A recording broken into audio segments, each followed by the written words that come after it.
শুরু হচ্ছে ডাইনি সৎমায়ের আজকের সকাল সকাল ঘুম থেকে উঠেই দেখি ঘড়ির কাঁটায় বাজে 6টা। তারপর আমি চলে গেলাম আমার সৎমের ঘরের সামনে ঘুম থেকে উঠেছে কি ওঠেনি চেক করার জন্য। কিন্তু উনি তো আমার মহারানী, এইভাবে উঠবে না, তাই চলে গেলাম সরাসরি কিচেন রুমে। গিয়ে থালাবাটি বাজিয়ে বাজিয়ে বাপের আদরের দুলালিকে ঘুম থেকে তুলল। তারপর আমি বসে বসে কোনো কাজ পাচ্ছিলাম না, তাই ফোন দিলাম আমার মায়ের কাছে। আমার মাও ফোনটা ধরলো। ধরার পরে আমার সৎমেয়ে ঘুম থেকে দেরিতে কেন উঠলো আর ওর নামে যত নিন্দা আছে করলাম। তারপর মহারানী আমার জন্য সকালের নাস্তা নিয়ে আসলো। রান্না বান্না ও ভালোই করে। তবে আমি তো সৎমা, আমার তো ভুল ধরতেই হবে। ওর কোনো কিছুতেই ভালো বলা যাবে না।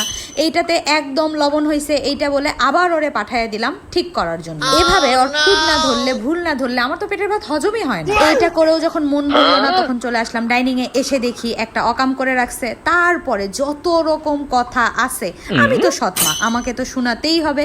শুনিয়ে একটু কলিজাটা ঠান্ডা হলো। তারপর রাতে ওর বাবা বাড়ি আসার পরে ওর মেয়ের নামে কি নিয়ে নালিশ করব সেটা খুঁজতে খুঁজতে পেয়ে গেলাম ওর চুল। এই চুল আমি এখন আমার ভাতের মধ্যে রেখে দিব। ভাত খাওয়ার সময় দেখাবো যে ওর মেয়ে কত নোংরা ভাবে কাজ। লাইক আমি তো সৎ মা, কোনো না কোনো ভাবে তো ওর কোনো খুদ আমাকে বের করতেই হবে। ওকে অশান্তিতে রাখতেই হবে, শান্তিতে ওকে রাখতে দেওয়া যাবে না।